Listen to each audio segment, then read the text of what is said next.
Hi, welcome to Wafu TV. If this is your first time watching us, this is a platform where we exemplify, we simplify, and we demystify elementary mathematics for your understanding. Last lesson, we talked about square and we solved the different aspects of square. And we promised you that this time around is going to be something new. Today, we are going to be looking at the rectangle.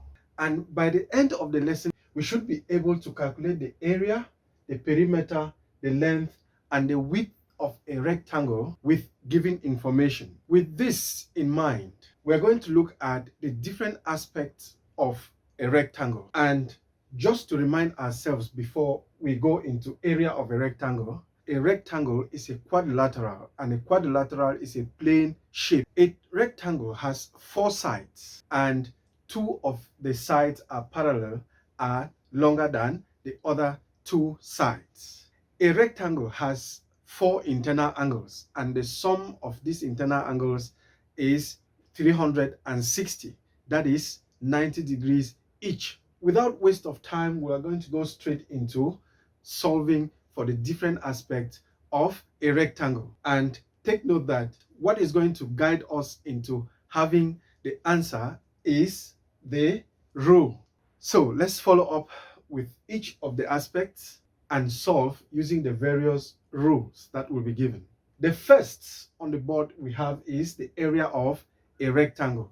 Here is the rule on how we can calculate the area of a rectangle, and it states that the area is calculated as length times width, or in short form, A equal to L times W.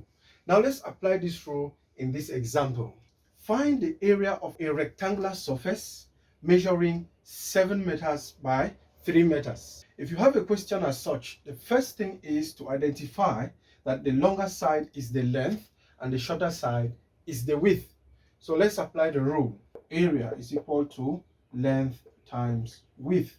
And if we want to substitute, area will be equal to length, 7 meters, and width is 3 meters, which is going to give us 21 meters squared. Now let's move on to the next aspect, which is the perimeter of a rectangle. What is the rule here? The rule states that the perimeter of a rectangle can be calculated as length plus width times 2, or in short, P equal to L plus W times 2. Let's apply this rule in our second example. Here is the shape, and the longer side is 5 centimeters, while the shorter side is 2 centimeters. We apply the rule to calculate the perimeter, and perimeter means distance round this shape. If you look at this rule, it states that perimeter is length plus width times 2, or length plus width plus length plus width, because it has two lengths and two widths. So if you don't want to use this formula, you can use this. All will give you the same answer. So let's substitute. The length is 5 plus the width, which is 2, and we multiply by 2. 5 plus 2 is 7, and 7 times 2 is going to give 14 centimeters. If you want to use this other rule, it will be 5 plus 2 plus 5 plus 2, and this will be equal to 5 plus 2, 7, 7 plus 5, 12, and 12 plus 2 is 14 centimeters. So either of this, if you use A or B, it gives you the same answer. Let's move on to the next aspect of rectangles.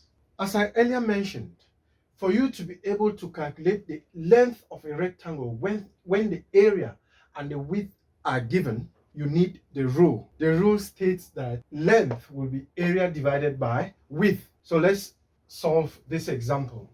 The example says find x if the area is 48 millimeters squared. And if you look at this shape, x is the longer side, that is the length, and the width is given, and the area as well is given.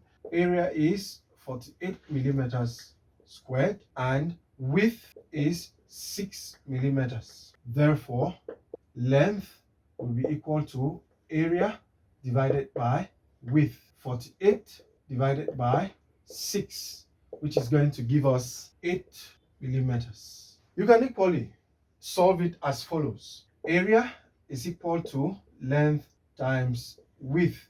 You substitute, this will be 48 is equal to x times w, which is 6. So to find x, we divide both sides by 6. So we divide this side by 6 and divide this side by 6. 6 here, we simplify with this, and you're left with x. 6 here one time, and 6 into 48, 8 times. So that x will be equal to 8 millimeters. So you can equally use this simple equation to find x, or to find the missing side. Let's move on to the next aspect, which of course is how to find width when area and length are given.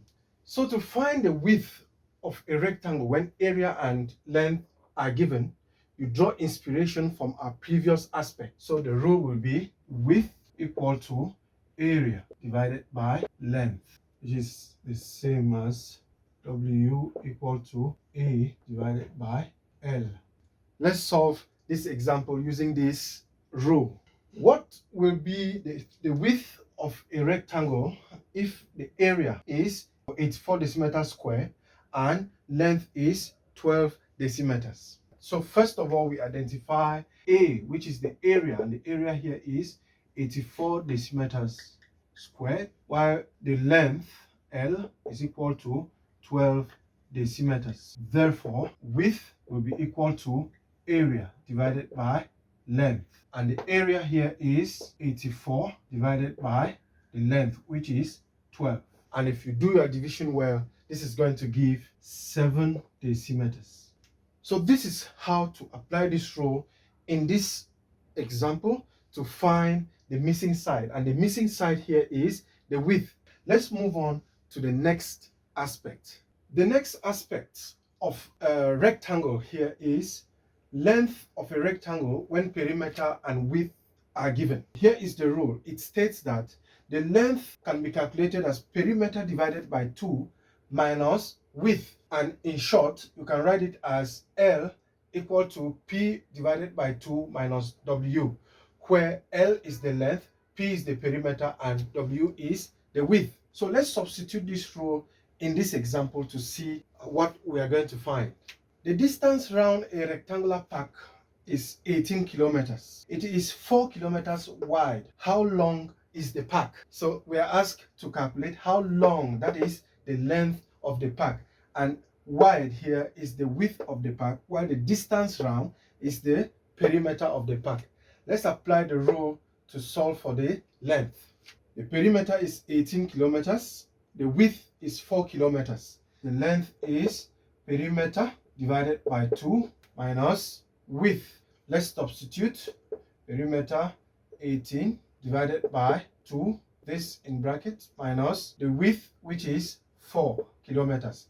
18 divided by 2 is 9, and 9 take away 4 is going to give us 5 kilometers. So let's move on to the next aspect of rectangles. This is width of a rectangle when the perimeter is given, and that's the perimeter and the length are given. The rule states that to find that width, divide the perimeter by 2 and subtract the length, and in short, W equal to P over 2 minus L. This is an example. Let's use this example to solve following this rule. The perimeter of a football field is 360 meters. The length is 120 meters. Calculate the width. Let us substitute, follow this rule to calculate the width of the football field. The perimeter is equal to 360 meters, and the length is 120 meters. Therefore, width will be equal to perimeter divided by 2 minus the length. And if we substitute here, it will be equal to perimeter 360 divided by 2, this minus the length, which is 120. 360 divided by 2 will give 80, and 80 minus 120 is going to give us 60 meters. That is the width of the football field. The last aspect of rectangles that we are going to look at today is area of a rectangle when the perimeter and the width are given. Let's look at the rule. There are two steps that we have to use to arrive at the area of a rectangle when perimeter and width are given. So the first thing is to use the perimeter and the width to find the length. And once we have the length, you multiply this length by the width, which is already given, to have your area. So let's look at an example. What is the area of a garden with perimeter 80 meters and width 15 meters? So first of all, perimeter is equal to 80 meters. Width is equal to 15 meters. Therefore, length will be equal to perimeter divided by 2 minus width. So if we substitute here, it's going to be 80 divided by 2 minus 15. 80 divided by 2 will give 40, and 40 minus 15 will give 25 meters. Therefore, area will be equal to length times width, 25 meters, and the width, 15 meters. And if you multiply this correctly, 25 times 15, it's going to give us 375 meters squared. This is all we had for you today, and we believe you've benefited something. Endeavor to subscribe to our channel. Click on the notification button so that each time we share our lessons, you'll be notified. See you in our next lesson, where we shall be solving the different aspects of a parallelogram. Until then, it's goodbye from us. Thank you.